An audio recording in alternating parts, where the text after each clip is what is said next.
It was awful, man. It was awful to watch. Like, I got up, I thought, like, obviously, here in Canada, it's like so early, so I just got up specially for the game. And then I had to see that, and it was like just so disappointing. And I don't know, man. Like, first half was so bad, but this is like a Pep masterclass. Because second half, it's like Pep went at halftime and said, you know what? Just take the foot off the gas. We don't want Oli to get sacked here. Because first half, I think he should have been sacked at halftime. Like, that was like what I think after the Liverpool game, it was probably the worst game of watch. If it wasn't for like De Gea, like I think United would have easily been 4-5 down. Even though he was at fault for the goal to some extent, I think like as much as De Gea should not have let that second goal go in, I don't think he was expecting it because Shaw just slept through that. Yeah. Like I don't know how, like if I was the manager, like I wouldn't allow Shaw to come back on the second half. I cannot have a player sleeping on the pitch like that. I just tell the player, you know what, sleep here at halftime. The dressing room's cozy enough. You can't sleep on the pitch. That's where you need to play. And I mean, I think this game shows so much of what's wrong with United. First, from with five at the back, the problem I had was we played McFred and five at the back. That's 7 defenders. And now he even removed Rashford and played Greenwood. Okay, Greenwood has no clue what to do in this formation, and everything is on Bruno. If Bruno has a bad game, there's no way United can play well in this formation. First half was such a boring watch, and United, it just gets to my mind. Yeah, of course, United. Like, it gets to my mind because like Fred, like on the counter, we have Fred going up top. For what? We have Pogba, we have Martial, we have Lingard, we have Sancho, we have Van de Beek on the bench.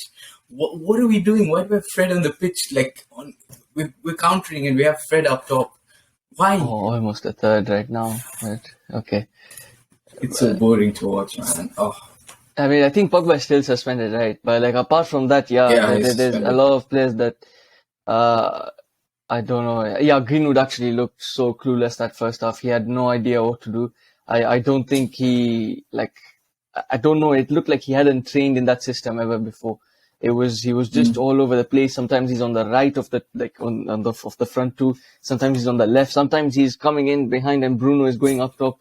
It was just so confusing. Like I don't know if any of them actually knew what they were doing. A lot of times I saw Bruno coming in and being like almost like that third centre mid next to McTominay on his right. But I don't know, like it wasn't quite as effective because then there was no outlet in the center to come and take the ball through because McTominay and Fred are not going to distribute the ball. They needed someone in that center, in that gap, in that middle part just to get the ball and carry it through. But then to be fair, I don't know, even if Bruno played in the center, like he was anyways having a shocker in that first half. Like he wasn't able to pass through the lines. He wasn't able to, I don't think he barely had 1 or 2 successful passes in that half. And I don't know what was going on with him. Like he also had a shocker. So, I mean, it was clear, like because of that, they were struggling. Like the whole team was struggling. And to be fair, I don't know, have United made 4 subs? No, I think they counted as a concussion substitute for Luke Shaw. Oh, I see. So that's allowed. So Luke Shaw substitute, they get an extra substitute for concussion. Yeah, and then there was of course the Bailly own goal, right? But after that, he looked pretty good after that. And then at halftime, he takes Bailly, like arguably our best centre back on the pitch off. What is this agenda? Like Maguire is so overrated. He's playing so bad right now. He's probably our worst player on the pitch. Not today, but like over the last few games. Yeah, definitely. Yeah, like I don't know what and. Oh, this might be a shout for a pen right now. That's a pen in my head. Come on. That is a pen. It's going to be a penalty. If Leo is looking at that, I don't know how that's not a pen. It should have been a pen for City. I think the Tellers challenge on Gabriel Jesus. Still checking. So they... Oh, no, it's not. No, it's not being given, surprisingly enough. Yeah. And I don't know. I think that's a clear pen. Like, maybe you could argue Jesus, like, kind of dived in a way because I think Jesus also knew that the ball was going off. Like I don't think he was getting to the ball. Yeah. So maybe that's why VAR is not given the pen because they know that I'm sure Jesus was looking for it. Yeah, probably Jesus. I'm sure that. Yeah, I mean, if it was like 0-0, they'd probably take a harder look at it. Not like Yeah, this right now. yeah, But like here's the thing, right? Like five at the back can be really attacking, but you need your wing backs to go ahead. Now you're playing in a way in which you need your wing backs to be behind all the time, and you have three centre backs, and you have two midfielders who can't create. They can't create. They just can't. Have you ever seen Fred make one long pass? There was a time after the second half, there was Sancho on the right wing, okay, and he's just too scared to make that pass because he can't. He doesn't have the ability to make that pass. He plays it to McTominay. McTominay does the same thing, plays it to the side. It's so boring to watch them. I know it's oversaid, like McFred is just almost good again. Almost again, yeah, that's what I was just seeing, yeah. But yeah, no, I see what you're saying. But then you see that's part of the reason why this whole time right now, like United obviously they don't constantly train to play a back five. This is not the system they've been working on for the last 2.5 or 3 years, whatever it's been for Oli. And it clearly shows that because they don't know exactly what they're supposed to do in their roles. They're just playing a back five because they need to play. They've been a shambles defensively, and one of the easiest fixes to that is to just play as many defenders as you can, just to avoid the opposition scoring goals. And that's what they've gone for right now, as such, because they were just so bad defensively. If they did not switch to the back five, it would have been a shambles. But then now, when you come up against a team like Man City, against a team that's trained, that have a system that are just so good when they're at it, you will get exposed regardless of what it is. And that's what's happened here. You know, they United have looked like a team that are playing a system they're not used to. To be fair, even if they I don't know what system they're used to. That's been the whole problem. No one knows what the system is at this club. No one knows what they're supposed to do. Half the times, today, the first half players, some of them were clueless. They don't know what they're doing. It was almost Ronaldo was going ahead, pressing alone at one point. The whole crowd got behind that. And just when you expect the whole team to just try and press at that moment, it's almost like the team was scared to go and press because of what happened against Liverpool.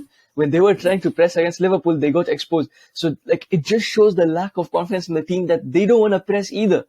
It's not, Ronaldo went there and they were Ronaldo was pressing today. I think it was 2 or 3 players that just went ahead and they wanted to press.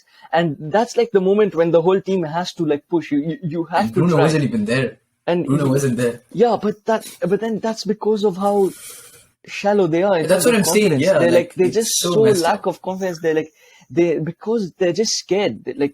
Last game against Liverpool, the last game at Old Trafford, they were clearly exposed because of that, because of exactly that. The fact that they all tried to press and then Liverpool exposed them, and that's what they all had in their minds when they probably tried to press against City. Then they're oh no, you know what? Just sit back and just let's defend this. Let's keep it at 1-0 because that's a fine score and we can somehow get. So it was just that first half was just so bad, and then the second half has come out, and I feel it's City who's let the foot off the gas rather than United doing anything, because United haven't done anything special. Yeah. Even if they sit back, the United are not going up. They're not attacking. Yeah. Have you seen how many times they've lost the ball? Easy things, simple passes. We can't retain possession. And what confidence do they have in him? If he doesn't get sacked after this match, what does it take to sack him? I don't know. That's the thing. The thing is, 2-0 is almost a result that they probably would not sack him, and that's the sad part. They probably won't sack him, given that the second half they looked a bit better. They didn't look that bad in the second half, but I feel the second half is that because City have just they've just gone okay, you know what, we can conserve our energy. We have better games coming up. This United team is absolute shite. We don't need to give our 100%. Let's just relax. They're not going to do anything anyways. And that's and I genuinely believe it's Oli makes a lot of these players look so bad just because of the way he plays them, the positions he plays them in, the instructions he gives them. Most of these players are good. There's a player, even in Fred is better than he looks he's looked this season. Oh, yeah. Yeah, even if he did. But yeah, like the system is so messed up, man. Like he's been building towards a 4-3-3 his entire like managerial career at United, and then he switches to five at the back, wins one game against Spurs, who've been trash, and then everyone thinks, oh, like five at the back is the thing now just because it worked against the game. Like it can be the thing, but that's not what all he's been building towards. Clearly, he spent 70 million on Sancho. Sancho doesn't fit in a five at the back. Like, what is the thought process behind the transfer strategy, the tactics? Like, we're not building to anything. It's just one game at a time forever. Like, we don't care about what we're building to. We should be developing Greenwood. We should be developing Elanga. We should be developing the academy players. We should have let go of Lingard. 20 million. I'm surprised. Like, Lingard's got to be, like, kicking himself in the head. Because, like, I know he loves playing for England. He's been dropped off the England squad. He could have had such a good season at West Ham. And West Ham are fourth in the Premier League.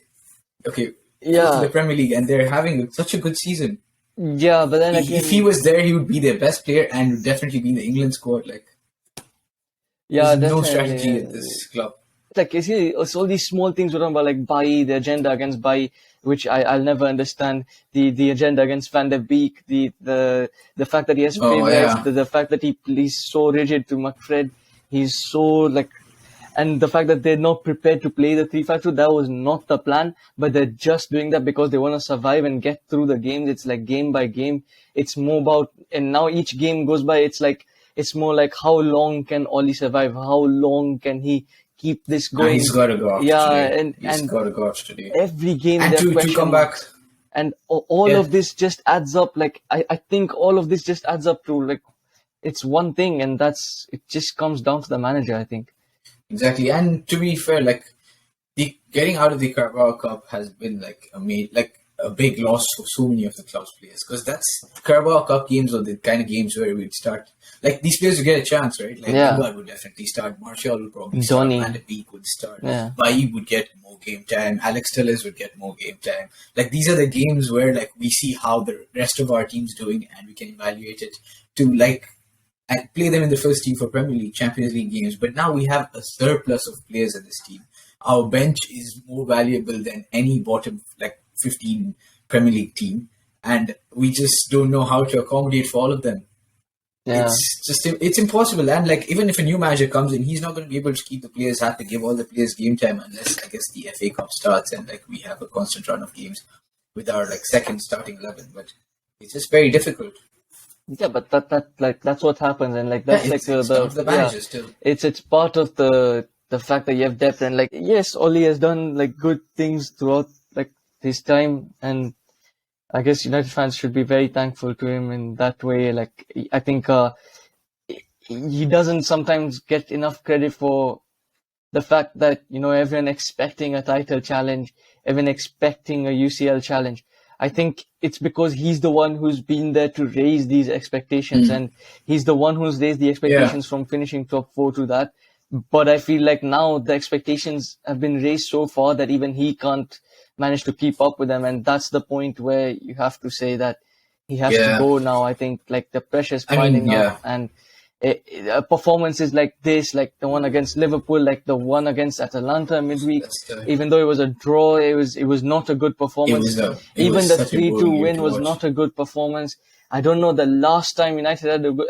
Okay, the Spurs game, but Spurs themselves was so bad. That's an anomaly, man. Spurs themselves was so bad, and I think even the Spurs players were playing just to get Nuno out or something. I don't know. And now they've got Conte in, so that's a bigger loss. Now United don't have anyone to get like as a replacement, so that's another reason for them not to sack Oli, because I don't know if there are rumors flying around that Zidane's not ready to manage yet. He wants a longer break, or he doesn't want to manage in the Premier League. There's like lots of rumors about that, and I don't think any of the other suitors like Ten Hag or Potter. I think maybe only Potter is the only probably like the guy who'll probably be willing to take United right now. Personally, I would want someone like, I would love Zinedine Zidane, but I guess you're right. At the moment, options are very limited, and honestly, I can't see how we're going to go ahead if we stay with Oli. But he has to go. But if he's staying, I don't know. It's going to be a dreadful next, I don't know how many months. Yeah, that's the thing. Like I feel. I mean, personally, I'm a big fan of Ten Hag. I mean, everyone is probably. I mean, everyone loves Ten Hag, and He's not going to leave now. I feel like, oh, it's not realistic right now, but at the end of the season, I feel like that's possible if the United board are serious. Every season we've been talking about this for like 6 years. Like, oh, like we know what to change. Even if it happens, like things just never seem to go right for United in the last decade. So it's just so much is, I don't know. Every time we think something's going right, it ends up not going well, and the board is just too incompetent to deal with it at the right time, and like the process of dealing with that like elongates over time, and like it top to down, this club needs a change. I guess that's where we'll leave it at for today. But I don't know where we're going from here.